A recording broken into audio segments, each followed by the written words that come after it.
राधे राधे दोस्तों, आइए आज हम आपको चैत्र कृष्ण चतुर्थी व्रत की कथा सुनाते हैं।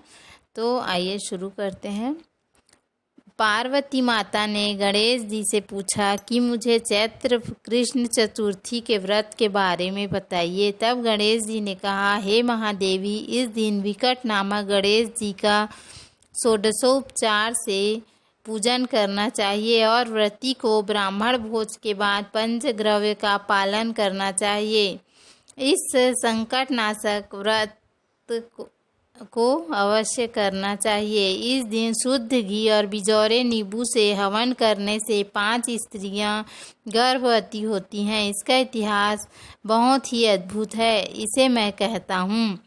पुराने समय में एक राजा मकरध्वज नामक थे। उनके नगर में कोई भी निर्धन नहीं था। उसके राज्य में ब्राह्मण, शूद्र, वैश्य, क्षत्रिय सभी प्रेम पूर्वक रहते थे। उनके नगर में चोर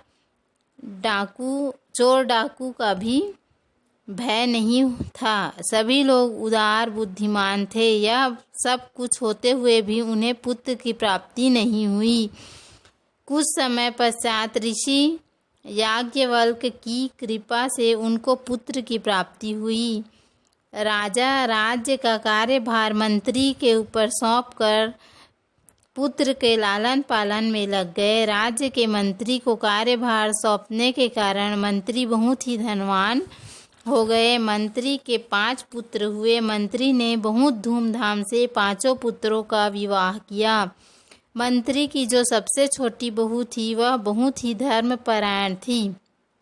चैत्र कृष्ण पक्ष में छोटी बहू ने गणेश चतुर्थी का व्रत रखा और विधि विधान से पूजा की।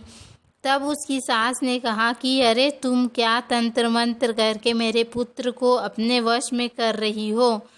बार बार रोकने पर भी वह नहीं मानी तो उसने अपने पुत्र को कहा कि तुम्हारी पत्नी नहीं मानती, मैं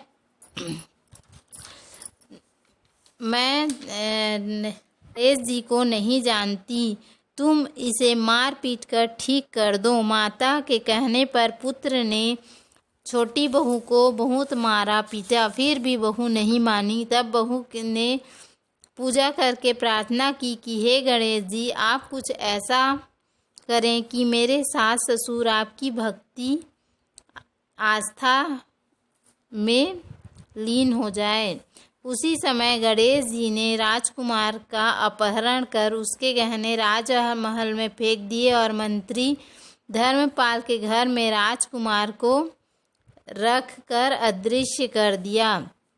तब राजा राजकुमार को सभी स्थानों पर खोजने लगे। तब मंत्री ने कहा, राजन, राजकुमार कहाँ है, यह तो पता नहीं। तब सारे सैनिकों मंत्रियों को खोजने को कहा गया। सभी ने पता लगाया मगर राजकुमार का पता कहीं नहीं चला। तब राजा ने मंत्री से कहा कि तुम्हें पता लगाना ही होगा कि राजकुमार का अपहरण किसने किया है, अन्यथा तुम्हारे लिए बहुत बुरा होगा। मैं तुम्हारे कुल का नाश कर दूंगा।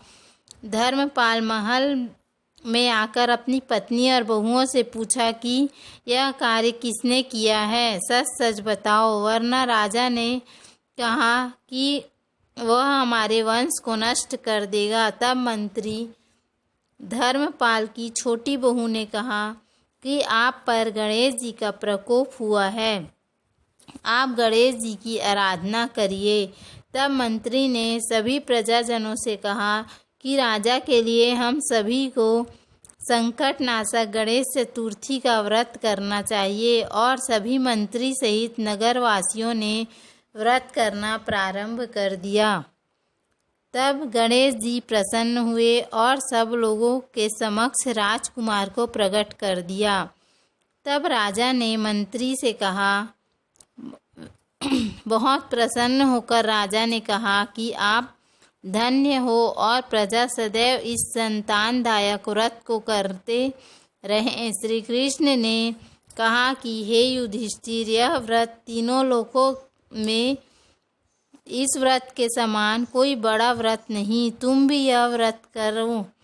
श्री कृष्ण की व्रत की बात सुनकर युधिष्ठिर ने भी यह व्रत किया था और अपने खोए हुए राज्य को वापस पा लिया था। बोलो श्री गणेश भगवान की जय। तो दोस्तों, ये कथा आपको कैसी लगी? यदि हमारा वीडियो पसंद आया होगा तो वीडियो को लाइक करें, चैनल को सब्सक्राइब करें। धन्यवाद। राधे राधे।